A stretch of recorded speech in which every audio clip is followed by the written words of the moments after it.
What happens when two of television's most beloved personalities turn? A playful late-night interview into one of the most explosive moments in broadcast history.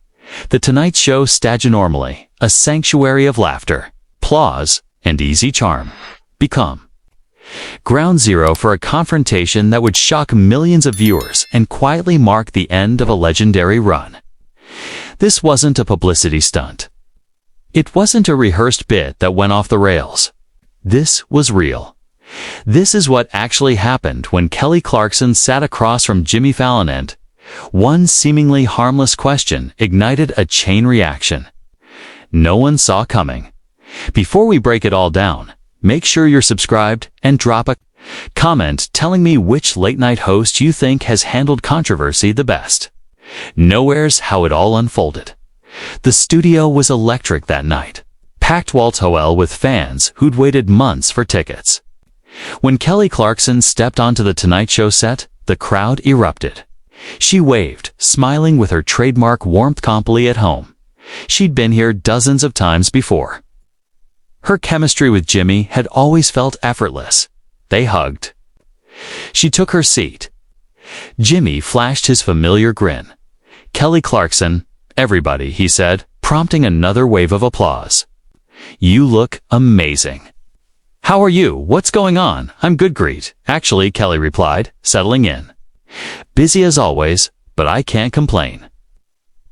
Busy is an understatement, Jimmy said, leaning forward. You've got your talk. Show, you're still making Musicy Hour everywhere. How do you do it? Kelly laughed. Coffee? A lot of coffee. And a really good team. The conversation rolled smoothly at first. They talked about her latest album, her kids, behind the scenes. Moments from her own show, the audience laughed right on cue. Everything felt exactly as it should. Then Jimmy shifted. So, I want to ask you about something, he said. His tone subtly changing. There's been a lot of talk lately about daytime versus late night. The whole talk show landscape. Thank you, Kelly said with a polite smile. Her eyes flickered. With uncertainty? No. I mean really well, Jimmy continued. Your show's been getting compared a lot lately. Do you pay attention to that stuff, the ratings? The competition? Kelly adjusted in her seat. I try not to, honestly. Focus on making the best show I can and connecting with my audience. Right, Jimmy nodded. But you must see the headlines sometimes. Kelly Clarkson beats this show. Kelly Clarkson beats that show. The room shifted. Not loudly, just enough for everyone to feel it. I see it occasionally, Kelly said carefully, but I don't think of it as beating anyone. There's room for all of us. Sure, Jimmy said, but there was an edge now. But let's be honest for a second. Your show's daytime. Different audience. Different format. It's not really the same thing as late night, is it? Kelly blinked. I'm sorry, what do you mean? I just mean, Jimmy said, spreading his hands. Late night has a legacy. Carson, Letterman, Leno. It's a different beast. Daytime talk is more casual, lighter. The audience went silent. You could hear people shifting in their seats. Lighter, Kelly repeated. Yeah, Jimmy continued the feel-good stories. Cooking segments, makeovers, which is great, people love that, but late night is about the interviews, the politics, the edge. It's a different skill set. Kelly sat up straighter, her smile gone. Jimmy, she said evenly, are you seriously suggesting that what I do is somehow less than what you do? No, Jimmy said quickly, backpedaling but still talking, not less, just different. You found your lane, and that's awesome. My lane, Kelly repeated, slow and deliberate. So your lane is the important A&E. Mine is what? She tilted her head. The fluffy one. That's not what I said, Jimmy insisted. It's exactly what you said. Kelly shot back. You called my show casual and light, which means yours is serious, substantial. Jimmy let out a nervous laugh, glancing toward the audience for rescue. None came. Kelly, come on. Don't twist my words. I was complimenting your success. That wasn't a compliment, Kelly said, her voice steady. That was you trying to shrink what I've built. And honestly, I'm shocked. I thought. We were friends. We are friends, Jimmy said quickly. This is just a conversation. No, Kelly replied. This is you feeling threatened. The audience gasped. My show is succeeding, she continued. And instead of being happy for me, you're trying to put me in a box. The daytime box, the safe box, the less important box. Jimmy's face flushed. I'm not threatened. By you, Kelly. Then why are we having this conversation? She asked. Why did you feel the need to draw that line? Late night versus daytime. Your legacy versus my casual little show. Because it matters, Jimmy snapped, his voice rising. Late night has always been where the real conversations happen, where culture gets shaped. Your show is great for what it is, but let's not pretend it's the same thing. The room was fully locked in now, murmurs, sharp inhales, bodies leaning forward for what it is, Kelly repeated softly.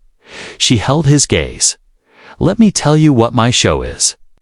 It's me showing up every single day and working my ass off to build something meaningful.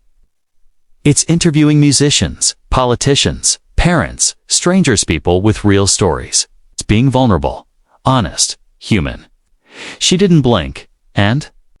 Yes, times we cook. Sometimes we do makeovers. Sometimes we cry together. Because that's life. That's connection. That's what people actually want. I'm not saying you don't work hard, Jimmy said. Double quotes, yes, you are. Kelly cut in. You're saying your work matters more because it airs at 11:30 instead of 2 o'clock. That your format is superior because it's wrapped in some imaginary legacy. She leaned forward. And here's what you're missing: that legacy is changing. People don't care about the time slot. They care about authenticity. They care about hosts who don't talk down to them or their guests. I have never talked down to anyone, Jimmy said, jaw clenched. You're doing it right now, Kelly replied. To me, on your show. In front of all these people. Kelly, I think you're overreacting, Jimmy said. I think you're deflecting. No, she fired back. You started this. You brought up the comparisons, the competition. Why, what were you trying to prove? Jimmy hesitated. And in that hesitation, a confidence drained from his face. I was just making conversation, he said weakly. No, Kelly said. You were trying to establish a hierarchy with you at the top. Maybe that worked once. Maybe that's how this industry operated. But not anymore. Not with me.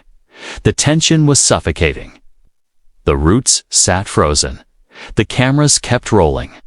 The audience watched as one of late night's biggest stars found himself cornered by a guest who refused to play along.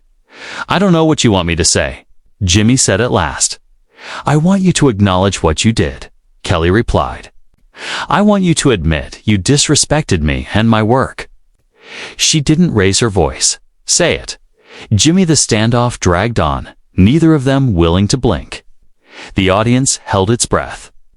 What had begun as a routine late-night interview had mutated into something raw and unprecedented. Everyone in the studio knew they were watching a moment that wouldn't stay contained to that room. This wasn't about if it would explode anymore. It was about how far the shockwave would travel.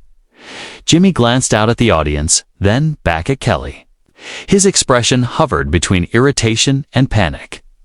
The silence stretched long enough to become unbearable.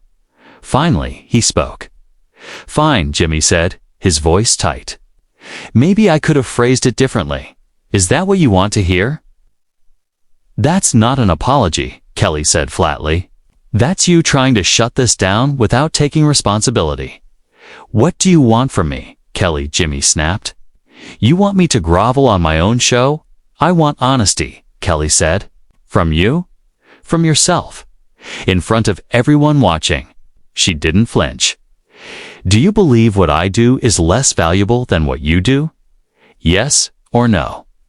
Jimmy opened his mouth, closed it, opened it again. I think we do different things. That's not an answer. It's the only one I have. Kelly shook her head slowly.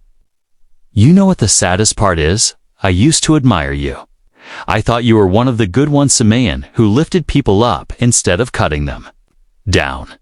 Her voice sharpened. But this is insecurity dressed up as banter. Insecurity, Jimmy echoed, his tone hardening. You think I'm insecure? He leaned forward now. I've been doing this for over a decade. I've interviewed presidents, movie stars, musicians. I built this show into something real. So no, Kelly, not insecure. I'm just calling it like I see it. And how do you see it? Kelly asked. Jimmy didn't hesitate. I see someone who got lucky with a daytime slot and now acts like they reinvented television. The audience gasped. You've been on the air for what, a few years, he continued. And suddenly you're an authority on what talk shows should be. Kelly's eyes flashed. Lucky, she repeated. You think I got lucky? I think you were in the right place at the right time, Jimmy said. Daytime needed something fresh, and you fit. But don't confuse timing with talent. The words detonated in the silence. Even the camera operators froze. Kelly stood. Okay, she said quietly. Okay, no, we're getting to the truth. Kelly, sit down, Jimmy said, his voice wavering. No, she replied, firm and unmovable. I'm not going to sit here and let you rewrite my story. You want to talk about luck, Kelly said. Let's talk about it. She didn't raise her voice, but every word landed harder. I won American Idol when I was 20. I built a career from nothing. I've sold millions of records. I've won Grammys. And yes, I earned a talk show. Not because of luck, Jimmy, because I worked for it. Because I was ready when the opportunity came. I didn't mean it like that, Jimmy said, but he was already losing ground. Yes, you did, Kelly replied. You meant exactly that. She stepped closer. And you know what? Okay, Getty, your ratings have been slipping. The industry's shifting. Younger voices are coming up. Streaming is eating traditional television alive. And my show, it's doing really well. She held his gaze. That scares you. Because if someone like me can succeed, daytime can compete with late night, then what does that say about the precious legacy you keep clinging to? My ratings are fine, Jimmy said quickly. Are they? Kelly asked. Because everything I've read says they've been declining for months. Meanwhile, my audience keeps growing. And maybe that's what this is really about. Not daytime versus late night. Not tradition versus innovation. She paused. Just you versus me. And you can't stand that I'm winning. This isn't a competition, Jimmy snapped. You made it one, Kelly fired back. The second you started talking about lanes and formats and what really matters, you drew the line. I'm just standing on my side of it. Jimmy stood now, too, facing her across the desk. You don't know what it's like to carry a show. Like this, he said. The pressure, the expectations. Every single night, I have to be on. I have to make people laugh, make them forget their problems. That's the job, and it's exhausting. So forgive me if I take pride in the tradition I'm a part of. I do know what it's like, Kelly said calmly. I do it every day. And I don't use tradition as an excuse to look down on other people. She didn't flinch. I don't need to diminish someone else's work to feel important. That's the difference between us. I lift people up. You lifted yourself by pushing me down. That's not fair, Jimmy protested. Neither is what you said to me, Kelly replied. Casual. Light. For what it is. Those were your words. Own them. Jimmy ran a hand through his hair, rattled. The audience was utterly silent. Now whispers. No laughter. This wasn't entertainment anymore. It was a reckoning. "Look," Jimmy said, trying to regain control. "We both need to take a breath. This got out of hand." "No," Kelly said. "This got real. Maybe for the first time on this show." She gestured around them. "No bits, no games. No polite laughter at jokes that aren't funny. Just honesty." "Fake laughter," Jimmy repeated, bristling. "Is that what you think I do?" "I think you avoid conflict at all costs," Kelly said.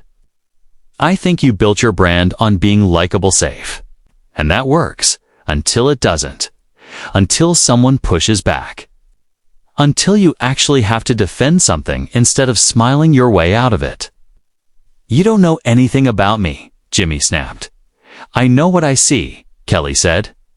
"I see someone who started this conversation trying to put me in my place. Now that I'm pushing back, you can't handle it." She took a breath. "You want me to laugh it off? To make this easy for you? But I won't, because this matters. What you said matters. How you see me and my work matters." "Why?" Jimmy demanded. "Why does my opinion matter so much too?" Because you have a platform," Kelly said. "Because millions of people watch this show. And when you diminish what I do, you're not just talking about me." Her voice sharpened. "You're talking about every woman in this industry who's been told her work isn't serious enough, isn't important enough, isn't real enough." She held the moment. "You're recycling the same old garbage that keeps people boxed in. Now you're making this about gender." Jimmy said, incredulous. "I'm making this about respect." Kelly said, "Something you clearly don't have for me." Jimmy shook his head. "This is insane. I invited you on my show. I was trying to have a nice conversation." "No," Kelly corrected. "You were trying to assert dominance. I'm not interested in playing that game." She didn't hesitate. "So here's the deal. We either have a real conversation as equals or I walk off this stage right now. Your choice." The audience was frozen. A few people raised their phones, despite the rules. In the control room, producers were undoubtedly panicking, but none of that mattered anymore. It was just the two of them locked in a fight neither had planned. "You're really going to walk out?" Jimmy asked. "If I have to," Kelly said. "I've walked away from bigger things than this." "Like what?" Jimmy challenged. "Like people who don't value me," Kelly replied simply. "Like situations where I'm not respected. Like conversations designed to make me feel small." She held his gaze. "I don't need this, Jimmy. I don't need your show or your approval. I came here as a courtesy, as a friend. But if this is how you're going to treat me, I'm done." Jimmy stared at her, and for the first time, something in his expression cracked, not anger, but something raw, vulnerable. "I'm not trying to make you feel small," he said quietly. "Then what are you trying to do?" Kelly asked, her voice softening just slightly. Jimmy looked down at his desk, his note cards. "Anywhere but her? I don't know," he admitted. "I honestly don't know." The words hung between them, fragile and exposed. The audience seemed to collectively stop breathing. This was the pivot point. The moment where everything could either collapse or finally turn. Jimmy looked up. "Maybe you're right," he said slowly. "Maybe I am threatened. Maybe I started this because I needed to feel like I was still on top. Like this show still mattered the way it used to." Kelly watched him closely, saying nothing. "That doesn't excuse what I said," Jimmy continued. "And it doesn't make it right. I was dismissive. I was condescending." He swallowed. "I'm sorry." The apology landed heavily, rippling through the room. Kelly remained standing, absorbing it. The tension eased, but it didn't disappear. There was still unfinished business. She studied his face, searching for something beyond the words. "Thank you for apologizing," Kelly said carefully. "But I need to know something." Jimmy nodded, wary. "Do you actually believe what you said?" she asked. Or are you just sorry you said it out loud? Jimmy flinched. What's the difference? Everything, Kelly said. One means you regret your words. The other means you regret your thinking. I need to know which one this is. Jimmy sat back down, suddenly looking older. Tired. I don't know how to answer that, he admitted. Try, Kelly said gently, taking her seat as well but staying guarded. Jimmy took a breath. I've been doing this job a long time, he said slowly. And when I started, there were rules and written ones about what made a show legitimate. What made a host credible? He looked around the set. Late night was the pinnacle. It was where you proved yourself. I worked hard to get here to earn this chair, to live up to everyone who came before me. I understand that, Kelly said. But that still doesn't answer my question. I'm getting there, Jimmy said quietly. The truth is, those rules are changing. The whole landscape is different now. And maybe part of me does believe what I do is more important, Jimmy said. More valid. That's what I was taught. That's what I believed my entire career. He exhaled. But another part of me knows that isn't true anymore. The world moved on and I didn't. The audience was completely still. This wasn't performance. This was confession. So you do think you're better than me, Kelly said. There was no anger in her voice, now only sadness. I think I want to believe I am, Jimmy said. Because if I'm not, if we're equals, then what was all of this for? The sacrifices, the years, the pressure. What was the point if someone can take a different path and end up just as successful, just as loved? Kelly nodded slowly. That's honest. It's also pathetic, Jimmy said with a hollow laugh. Hearing it out loud, I sound like a dinosaur, someone clinging to a version of this industry that doesn't exist anymore. You're not a dinosaur, Kelly said gently. You're human. We all want our struggle to mean something. We want to believe the path we took was the right one. She held his gaze. But my path doesn't erase yours. My success doesn't undo what you built, doesn't it? Jimmy asked. If what you do is just as valuable, just as real, then what made late night special in the first place? What made all of this worth it? The work, Kelly said. The connection. The moments when something real happens. Real emotion, real conversation. She shrugged slightly. Not the time slot. Not the tradition, not the hierarchy. Just the work. Jimmy was quiet for a long time. When he finally spoke, his voice was barely above a whisper. I don't know if I believe that anymore. A chill rippled through the studio. What do you mean? Kelly asked. I mean, I've been on autopilot, Jimmy admitted. Doing the bits, playing the games, booking the guests. Somewhere along the way, it stopped feeling meaningful. He stared at the desk. It became a job. A job I'm good at, but just a job. And then I watch you do your show with joy, with presence, with honesty, and I realize how much I've lost. Jimmy, Kelly began. Let me finish. He said softly. I started this conversation trying to tear you down because your success reminded me of everything I'm not anymore, who I used to be when I started. That excitement, that belief, that love for the work. His voice cracked. You still have it? And instead of letting that inspire me off learning from Heidi, tried to diminish it. I tried to make you feel as empty as I feel.